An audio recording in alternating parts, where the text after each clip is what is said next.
નમસ્કાર મિત્રો, સ્વાગત છે આપનું ભગવાન શ્રી નીલકંઠ વર્ણી, જેમણે પોતે સ્વામિનારાયણ ભગવાન તરીકે સમગ્ર ભારતની ધાર્મિક સંસ્કૃતિમાં અગમ્ય સ્થાન મેળવ્યું. તેમનું બાળ ચરિત્ર અત્યંત વિખ્યાત અને પ્રેરણાદાયી છે. તેમનું જન્મભૂમિ, જીવનની શરૂઆત, તપસ્યાની યાત્રા અને અંતે લોજપુરમાં પ્રવેશ, આ બધું મોટું આધ્યાત્મિક ગાથા રૂપે વ્યાખ્યાયિત થાય છે. ભગવાન શ્રી નીલકંઠ વર્ણીનો જન્મ છપૈયા ગામમાં વિક્રમ સંવત 1837ની ચૈત્ર સુદ નવમ રામનવમીને દિવસે થયો હતો. તેમના પિતાનું નામ ધરમદેવ પંડ્યે અને માતાનું નામ ભક્તિ માતા હતું. ઘનશ્યામ પંડ્યે તરીકે જન્મેલા ભગવાન નીલકંઠ વર્ણી બાળપણથી જ અદ્ભુત શક્તિઓ અને દર્શનથી પરિપૂર્ણ હતા. તેમના પરિવારમાં એક ભાઈ પણ હતા, રામ પ્રતાપભાઈ, અને ભાભીનું નામ સુશીલા હતું.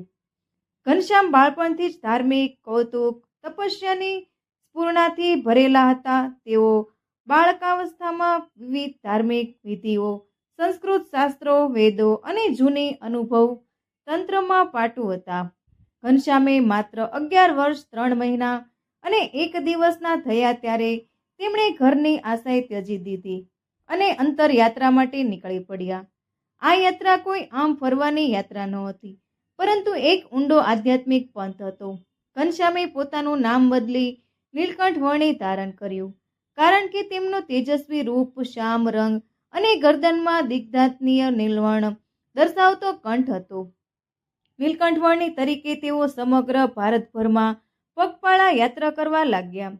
તેમણે લગભગ 7 વર્ષ અને 1 મહિનો તપસ્યા માટે વિવિધ પવિત્ર અને દુર્ગમ સ્થાનોની યાત્રા કરી, જેમાં બદ્રીનાથ, કેદારનાથ, ગંગોત્રી, ત્રિમકેશ્વર, સેતુબંધ, પંઢરપુર, નાસિક, તાપી નદીના કાંઠા, સોમનાથ, કુમલી વગેરે સ્થળોએ તેમણે તપ કર્યું. આ યાત્રા દરમિયાન તેઓ અનેક દુર્ગમ જંગલોમાં, પર્વતોમાં, નીલગિરીની ઘાટીઓમાં અને વિવિધ આશ્રમોમાં તપમાં લીન રહ્યા. તેમણે અનેક આશ્ચર્યજનક પરચા આપ્યા, જેમ કે તેમની તપસ્યાથી રાક્ષસોનો નાશ, યોગી ગતિઓનું પ્રદર્શન, ભગવાનમાં શ્રદ્ધાવાળાને તાત્કાલિક રાહત, દુઃખી અને પીડિતોનું કલ્યાણ વગેરે. તેમની યાત્રા દરમિયાન તેઓ અનેક સંતો અને મહાન સાધુઓને મળ્યા. સૌથી મહત્વપૂર્ણ ભેટ ગોપાળ યોગી સાથે થઈ હતી, જેમણે તેમણે યોગ વિદ્યામાં નિપુણ બનાવ્યા. ગોપાળ યોગી પાસેથી અષ્ટાંગ યોગની વિધિ તથા આધ્યાત્મિક સિદ્ધિઓ પ્રાપ્ત કર્યા. યાત્રા દરમિયાન તેમણે અનેક ભક્તોને પણ જીવોદ્ધાર કર્યા. એમને મળનારમાં મુક્તાનંદ સ્વામી, નિત્યાનંદ સ્વામી જેવા રામાનંદ સંપ્રદાયના વિખ્યાત સંતો પણ હતા. યાત્રાનો અંતિમ પડાવ ત્યારે આવ્યો જ્યારે નીલકંઠ વર્ણી ગુજરાતના સૌરાષ્ટ્ર પ્રદેશમાં આવેલા લોજપુર ગામે આવી પહોંચ્યા. ત્યાં એમને મુક્તાનંદ સ્વામી મળ્યા. મુક્તાનંદ સ્વામી એ રામાનંદ સ્વામીના શિષ્ય હતા અને તેમણે નીલકંઠ વર્ણીની જ્ઞાન અને દિવ્યતાની મંત્રમુગ્ધ થઈ ગયા. ત્યારબાદ નીલકંઠ વર્ણી અલય ભાવે ત્યાં જ રોકાયા અને ત્યાર પછી તેમને રામાનંદ સ્વામી પાસે લઈ જવાયા.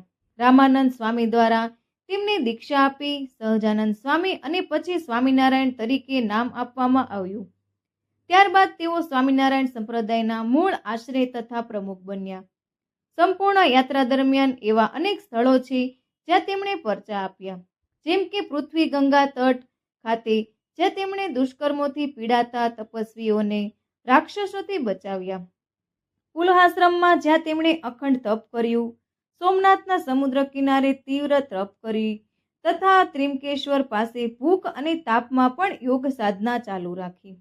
આ તમામ સ્થાનોએ તેમણે સંસારના વૈભવ અને મોહથી પરિત્યાગ કરી ભક્તિ, ધર્મ અને વૈરાગ્યના માર્ગે અડગ રહી તપસ્યાની ઊંચાઈઓનો સ્પર્શ કર્યો. આવી છે ભગવાન શ્રી નીલકંઠ વર્ણીની ચરિત્ર લીલા, જે ભક્તિ, તપ, જીવદયા, શાંતિ અને આધ્યાત્મિક વિમર્શનો અદ્વિતીય ઉદાહરણ છે. તેમને અનુસરી આધ્યાત્મિક માર્ગે ચાલવું એ જીવનને સાર્થક બનાવવાનો શ્રેષ્ઠ માર્ગ છે. તો મિત્રો, વિડીયો પસંદ આવ્યો હોય તો ચેનલને લાઇક, શેર અને સબસ્ક્રાઇબ જરૂરથી કરી દેજો, જેથી કરીને અમારા આવનારા નવા વિડીયોની નોટિફિકેશન તમને મળતી રહે. જય સ્વામિનારાયણ.